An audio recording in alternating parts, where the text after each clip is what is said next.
Bonjour à tous. Alors après la visite de Dolisie et puis du parc national du Konkwati-Doli avec ses magnifiques chimpanzés, je vous propose aujourd'hui de retrouver une vidéo qui va exclusivement nous parler de Pointe-Noire et de ses environs. Alors Pointe-Noire, très intéressante ville, Punta Negra pour les voisins angolais, intéressante pour la visite de sa gare qui est assez emblématique, pour son grand marché, les marchés artisanaux, mais vous allez voir au cours de cette vidéo que ce sont les environs aussi de Pointe-Noire qui sont intéressants, en particulier les gorges d'Iosso, un spectacle naturel absolument grandiose, la Pointe Indienne aussi avec ses plages de sable fin qui aujourd'hui accueillent beaucoup d'expats qui viennent loger à cet endroit-là.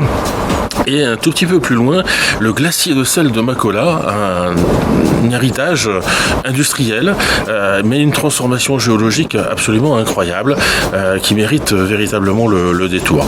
On pourra terminer par le Botokani Nalubi, donc un endroit paisible où on peut à la fois marier l'alimentation et les activités nautiques à l'embouchure du fleuve Lubi.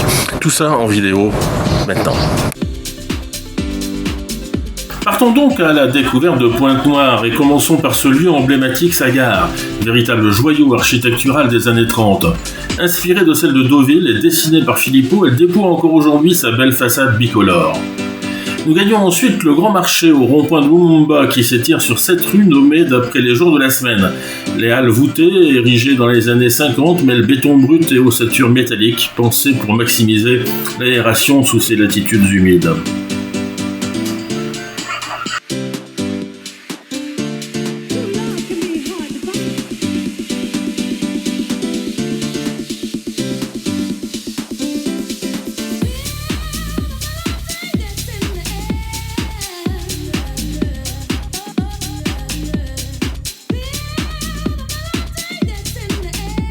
Prenons maintenant la direction des gorges d'Iosso, situées non loin de l'ancienne capitale côtière de l'Owango, au nord de Pointe-Noire. Ce site emblématique à la beauté farouche et spectaculaire est aussi porteur d'une riche histoire géopolitique et géologique. Le recul de l'activité humaine a laissé la place à la nature qui s'y exprime avec majesté. Les gorges d'Iosso sont le fruit d'un travail lent mais puissant, l'érosion hydrique. Ici, les pluies tropicales s'attaquent à un substrat de latérite, une roche rougeâtre formée par la décomposition chimique de roches sous climat chaud et humide. La latérite, friable et lessivée, a été creusée au fil des siècles pour donner naissance à une série de cirques profonds et escarpés. Plus loin, la mission catholique de l'Owango, où on a le sentiment de pénétrer dans un lieu à la fois ancien et paisible. Effectivement fondé en 1883 par l'abbé Hippolyte Cary, cet établissement du protectorat français sur le Koliou est le premier établissement catholique du Congo moderne.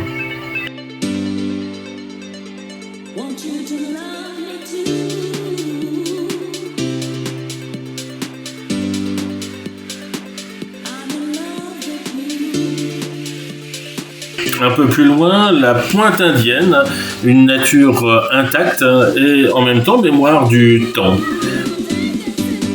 Approchant, l'air devient plus salé, la végétation s'aère et déjà la mer semble nous appeler. Ce cap emblématique, bordé d'une vaste plage, s'inscrit dans la magnifique baie de l'Owango. Ici, le paysage raconte l'histoire.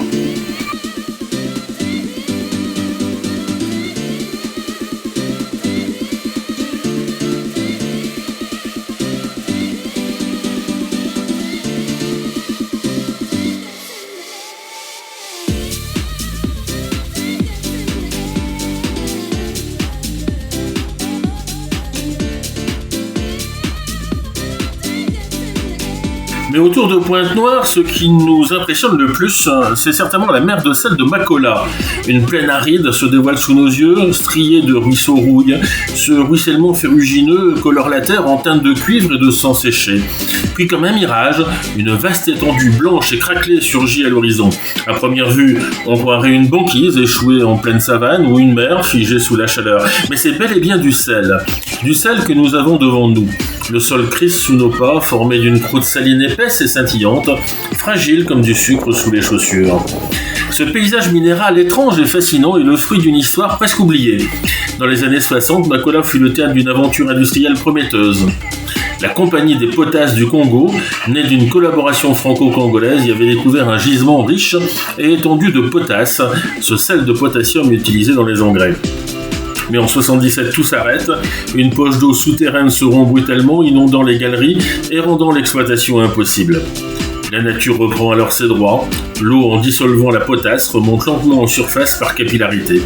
Et en s'évaporant sous l'action du soleil, elle laisse derrière elle cette étendue blanche, étrange, presque irréelle.